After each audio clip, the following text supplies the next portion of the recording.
ನಗರದ ರಾಮತೀರ್ಥ ನಗರದ Belagavi urban development authority ಅತಿ ದೊಡ್ಡ ಬಡಾವಣೆ ಆದಂತಹ ರಾಮತೀರ್ಥ ನಗರದಲ್ಲಿ ಬಹುತೇಕ ಇರುವಂತಹ ಹಿಂದೂಗಳ ಈ ಸಮಾಜದಲ್ಲಿ ಅಲ್ಪಸಂಖ್ಯಾತ ರಾಷ್ಟ್ರಗಳು ಸುಮಾರು ಕಟ್ಟಿದ್ದಾರೆ. ನಾವು ಯಾವುದು ಅಬ್ಜೆಕ್ಷನ್ಗಳು ಇವರೆಗೂ ಮಾಡಿಲ್ಲ, ಎಲ್ಲರೂ ಸೌಹಾರ್ದತೆಯಿಂದ ಬರ್ತಾ ಇದ್ದಾರೆ.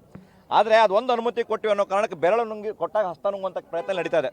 ಇದೇ ಅಲ್ಪಸಂಖ್ಯಾತರ ಹಾಸ್ಟೆಲ್ನ ತಾಲೂಕಾಧಿಕಾರಿಯಾಗಿರುವಂತಹ ರಮೇಶ್ ಅವರು ಹಾಸ್ಟೆಲ್ ಎದುರುಗಡೆ ಇರುವಂಥ ಸುಮಾರು 18ರಿಂದ 20 ಗುಂಟೆ ಜಾಗವನ್ನು ಕಬಳಿಸುವ ಹುನ್ನಾರವನ್ನು ಮಾಡಿ ಅದಕ್ಕೆ ಕಾಂಕ್ರೀಟ್ ವಾಲ್ ಕಾಂಪೌಂಡನ್ನು ಹಾಕಿರುವಂಥ ಕೆಲಸ ಕೂಡ ಆಗಿದೆ. ನಾವು ಹೇಳೋದು ಇಷ್ಟೇ, ಒಂದು ಹಾಸ್ಟೆಲ್ನಲ್ಲಿ ಒಂದು ವಿದ್ಯಾರ್ಥಿಗೆ ಒಂದು ಬೆಡ್ ಬೇಕು, ಒಂದು ಹೊತ್ತಿನ ಊಟ ಬೇಕು ಅಂತ ಕೇಳಿದ್ರೆ ಅವ್ರ ಕಡೆ ಕೊಡ್ಲಿಕ್ಕೆ ವ್ಯವಸ್ಥೆ ಇರುವುದಿಲ್ಲ. ಅದರಲ್ಲಿ ಲಕ್ಷಾಂತರ ರೂಪಾಯಿ ಖರ್ಚು ಮಾಡಿ ಆ ಡೆವಲಪ್ಮೆಂಟ್ ಕೆಲಸವನ್ನು ಮಾಡಿದ್ದಾರೆ. ಈಗ ಆ ಪ್ರಾಪರ್ಟಿ ಇರುವಂಥದ್ದು ನಗರಾಭಿವೃದ್ಧಿ ಪ್ರಾಧಿಕಾರದ ಹೆಸರಲ್ಲಿ ಅದನ್ನು ಉದ್ಯಾನ ಮತ್ತು ಅಂಡರ್ಗ್ರೌಂಡ್ ಡ್ರೈನೇಜ್ಗಾಗಿ ಮೀಸಲಿಟ್ಟಿರುವಂಥ ಜಾಗ ಅದು.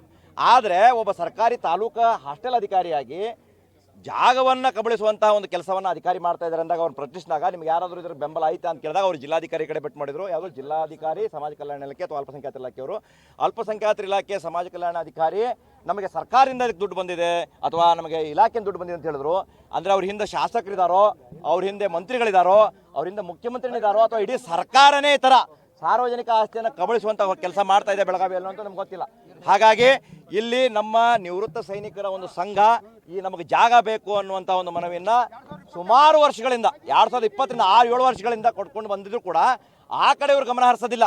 ಒಬ್ಬ ದೇಶಕ್ಕಾಗಿ ದುಡಿದಂಥ ಸೈನಿಕ ನನಗೆ ಎಲ್ಲೋ ಒಂದು ಸೂರು ಬೇಕು, ಒಂದು ನೆರಳು ಬೇಕು, ನಾವು ಯಾವುದೋ ಒಂದು ಸಂಘಟನೆ ಮಾಡಿಕೊಂಡು ಜನಪರವಾದ ಕೆಲಸಗಳನ್ನು ಮಾಡ್ತೀವಿ ಅಂದರೆ ಅವ್ರು ಜಾಗ ಕೊಡೋಕ್ಕಾಗಿಲ್ಲ ಬುಡಾಧಿಕಾರಿಗಳಿಗೆ.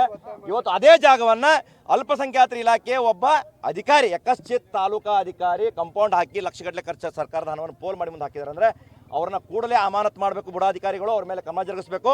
ಆಮೇಲೆ ಅದರಲ್ಲೇ ಜಿಲ್ಲಾಧಿಕಾರಿಗಳನ್ನು ಕೂಡ ಜಿಲ್ಲಾ ಅಲ್ಪಸಂಖ್ಯಾತ ಇಲಾಖೆ ಅಧಿಕಾರಿ ಅವರು ಕೂಡ ಹೊಣೆ ಮಾಡಬೇಕು ಅಂತೇಳಿ ನಾವು ಇಡೀ ರಾಮತೀರ್ಥ ಜನ ಇದ್ರ ಬಗ್ಗೆ ಆಗ್ರಹಿಸ್ತೇವೆ.